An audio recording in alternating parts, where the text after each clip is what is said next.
नमस्कार, मैं हूं शिवम। आप सभी का स्वागत है। 2024 के दिसंबर में संसद का शीतकालीन सत्र चल रहा था। केंद्र सरकार से एक सवाल पूछा गया इस सत्र में कि क्या बजट से पहले 8वें वेतन आयोग की घोषणा हो सकती है। सवाल महत्वपूर्ण था और इसके बाद सरकार ने लिखित में इस सवाल का जवाब दिया कि नहीं होगी।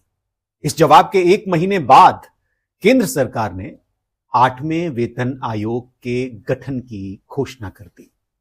अब क्या यह मोदी का मास्टर स्ट्रोक है? क्या मोदी के किसी गेम प्लान का हिस्सा है?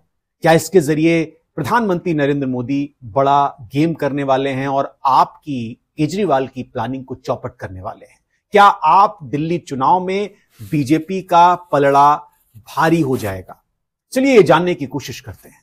8वें वेतन आयोग के दायरे में करीब 50 लाख केंद्रीय कर्मचारी आएंगे। इसके अलावा लगभग 65 लाख पेंशनधारी भी इस दायरे में आ जाएंगे जिनको पेंशन दी जाती है। प्रधानमंत्री नरेंद्र मोदी ने इस ऐलान के बाद एक्स पर यह लिखा कि हम सभी को उन सभी सरकारी कर्मचारियों के प्रयासों पर गर्व है। यह उनका ट्वीट है प्रधानमंत्री का, कि जो एक विकसित भारत के निर्माण के लिए काम करते हैं। 8वें वेतन आयोग का उन्होंने जिक्र किया। उन्होंने लिखा कि 8वें वेतन आयोग पर कैबिनेट के फैसले से जीवन की गुणवत्ता में सुधार होगा और उपभोग को बढ़ावा मिलेगा। यह ट्वीट प्रधानमंत्री नरेंद्र मोदी ने किया। वेतन आयोग एक ऐसी व्यवस्था है सरकार की या केंद्र सरकार की, जो केंद्र सरकार के लाखों कर्मचारियों के वेतन भत्ते और लाभों को तय करने में अहम भूमिका निभाती है। इसका काम यह है और यह आयोग एक तय अंतराल पर मौजूदा आर्थिक परिस्थितियों को ध्यान में रखते हुए, उसका आकलन करते हुए, इसके बाद सरकारी कर्मचारियों के जो वेतन हैं, उनकी जो सैलरी है, उसमें संशोधन करता है या संशोधन की सिफारिश करता है। सरकार से कहता है कि आप इसमें इजाफा कर दीजिए। सरकार के लिए वेतन आयोग की सिफारिशों को मानना अनिवार्य तो नहीं है, लेकिन सरकार ऐसा करती है। चाहे वो आयोग की सिफारिशों को अस्वीकार भी कर सकती है अगर सरकार चाहे। आयोग सिर्फ सिफारिश करता है, लेकिन अक्सर सरकार मान लेती है।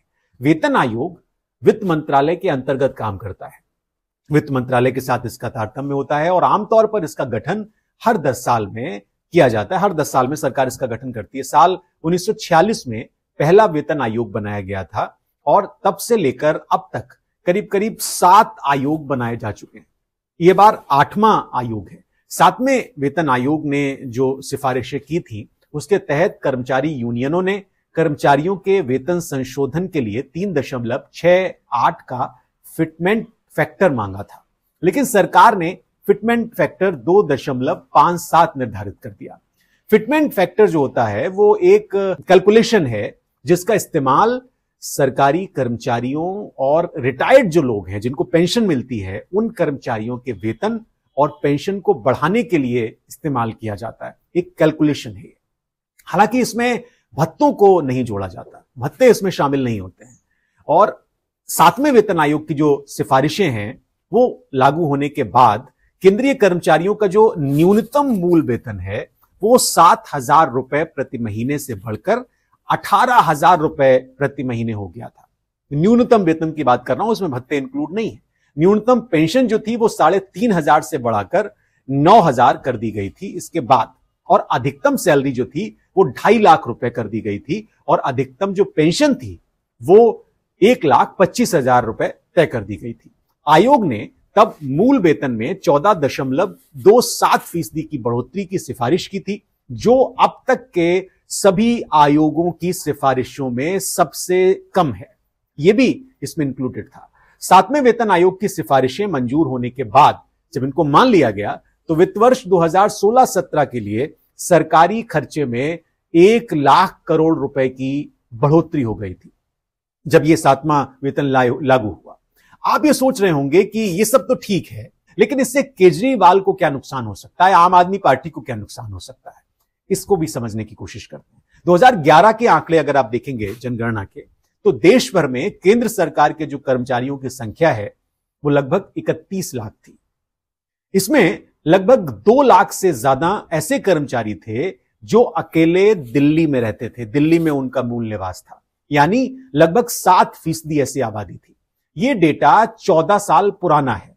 आज के हिसाब से करीब 50 लाख केंद्रीय कर्मचारियों की ऐसी संख्या है जो 7% अगर आप देखें तो 4 लाख के आसपास पहुंचती है।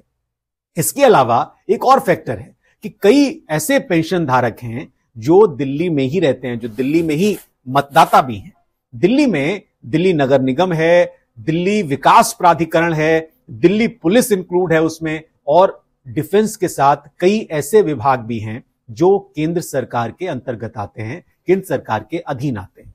चुनाव के बीच ये ऐलान किया गया, यह घोषणा हुई, इसलिए इसका चुनाव से कनेक्शन तो बन ही जाता है कि क्या इन केंद्रीय कर्मचारियों पर इसका असर होगा।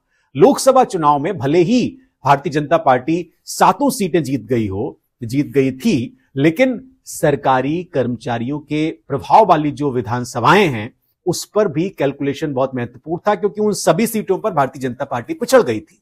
नई दिल्ली लोकसभा सीट की अगर आप बात करें, जहां पर बीजेपी की बांसुरी स्वराज चुनाव जीती थी, लेकिन नई दिल्ली और नई दिल्ली के अलावा दिल्ली कैंट, आरके पुरम जैसी जो विधानसभा सीटें हैं, जहां पर आम आदमी पार्टी के जो प्रत्याशी थे वो यानी सोमनाथ भारती आगे थे। ये बीजेपी के लिए डराने वाली बात है। इन सीटों पर सरकारी कर्मचारी रहते हैं, ज्यादा रहते हैं, और पेंशन धारकों की एक बड़ी संख्या है जो निर्णायक भूमिका अदा करती है। केंद्र सरकार के कर्मचारियों की नाराजगी एक बड़ा मुद्दा है केंद्र सरकार के लिए, यानी मोदी जी के लिए, और पूरे देश में केंद्र सरकार के जो कर्मचारी हैं उनको इसके साथ साथ फायदा मिलेगा, और साथ साथ विश्वविद्यालय जो हैं या राज्य सरकार के जो कर्मचारी हैं उनके वेतन पर भी इससे असर पड़ता है इस आयोग से। और सरकारी कर्मचारियों की जो नाराजगी है वो निश्चित तौर पर दिल्ली चुनाव में एक बड़ा मामला मानी जा रही है, और दिल्ली की लगभग 20 विधानसभा सीटें हैं जहां पर सरकारी कर्मचारी और पेंशनर बड़ी संख्या में रहते हैं।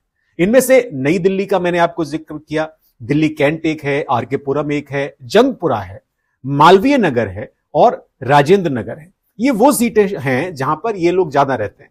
तो ये जो खेल मोदी जी ने किया है चुनाव से एन पहले, उससे केजरीवाल का खेल बिगड़ भी सकता है, क्योंकि दिल्ली में भारतीय जनता पार्टी ने आखिरी बार 1993 में चुनाव जीता था, यानी विधानसभा का चुनाव, और 1998 के चुनाव में भारतीय जनता पार्टी हार गई थी, तब से वो हार ही रही है। तो इस बार किसी भी कीमत पर प्रधानमंत्री जी ये चुनाव जीतना चाहते हैं, यानी 27 साल बाद भारतीय जनता पार्टी किसी भी कीमत पर सत्ता हासिल करना चाहती है। तो ये मास्टर स्ट्रोक भी हो सकता है 8वें वेतन आयोग का। बहुत शुक्रिया। फिलहाल इस कार्यक्रम में इतना ही, मुझे इजाजत दीजिए।